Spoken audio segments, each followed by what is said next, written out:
Today's High Performance Podcast is brought to you by Josh Phegan Digital. It's the only place to track and keep yourself accountable by looking at all of the essential numbers, from buyer appointments, market appraisals and listing appointments, to listings, sales and income, and working in 45-minute sessions. You'll find it all on Josh Phegan Digital.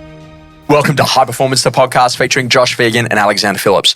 Alexander, it's a really important thing that, like, inside of any business, you got to go and build momentum, right? So how do you build momentum as an agent, and what can you do to make sure that you're always gaining that? And, I always meet people that say, oh, Josh, I'm not motivated. And I'm like, well, that's probably because you're not in momentum. So what is momentum? How do you create it? How do you get excited, even if you've only got one transaction, to build it to two? What are the things that have actually driven the momentum of Alexander Phillips at different stages in your career and at different stages in the year? Josh, it's probably, thinking about the momentum, it's definitely something that I probably found what really got me to the level that we're at and, stayed at where we're at is having a plan in place for that week ahead of you. Yes. And go, I need to call this person, I need to call this list, I just sold this, I need to call that street, I need to go through my past appraisals, I need to do those callbacks, I need to do a few Sunday opens.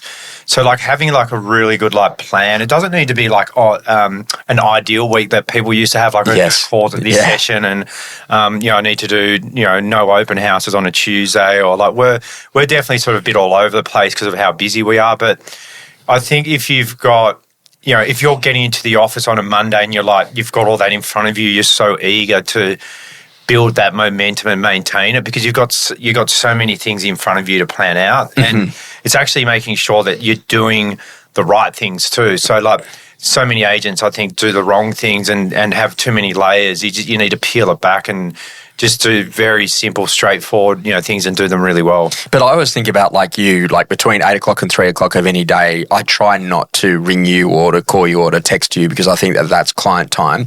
And if I've got something for you or I want to have a chat about something, I would go probably before 7 or I'd go after 3.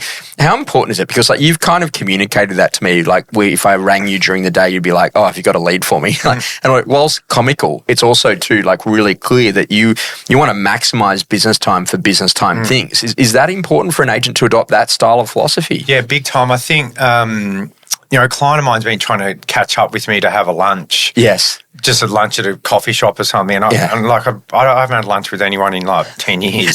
So it's quite...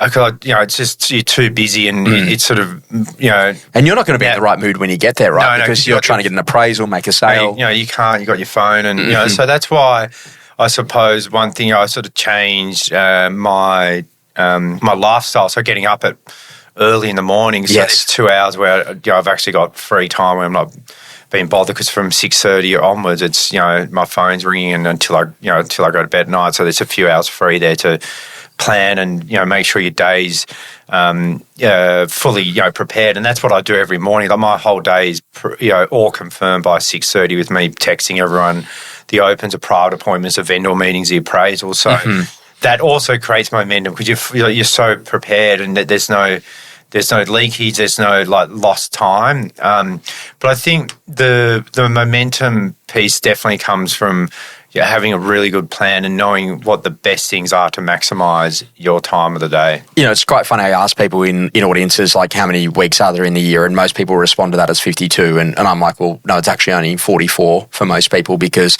there's 8 weeks off a year where either you're on holiday or the market's on holiday or something. It's kind of it's funny because, when you first start out, you feel guilty doing that because you're like, well, in my employment agreement, it says I only get 4 weeks worth of annual leave. But you and I both know that literally if it's about performance and you're getting paid on result, then use your time really well. And if you know that every quarter you've got a break coming up, then you actually work harder during that period. Is that an important momentum creator for people, is to get that set? Big time, yeah. It's definitely sort of compresses everything and you're doing it in chunks and higher energy, where you're doing it 100%. Not doing, I think sometimes if you don't do that, you're probably doing it 40%. Yes, yeah. So you're actually wasting time. And also you might sort of start getting burnt out at the end of it, but that then resets you fully switched off, your energy levels go high, you bounce back, and you do it again. So it's, that in itself, creates good momentum. I think the big problem is that a lot of people burn energy because they're pushing at the wrong time of the year, where you've been really clear with me. So I think I might have rang you on the 23rd of December one year and go, do you want to do a coaching session tomorrow? And you're like, no, it's Christmas. And I was like, and so I learned that you actually have to holiday early to then be in a position to then work when you work and really create the momentum around those times.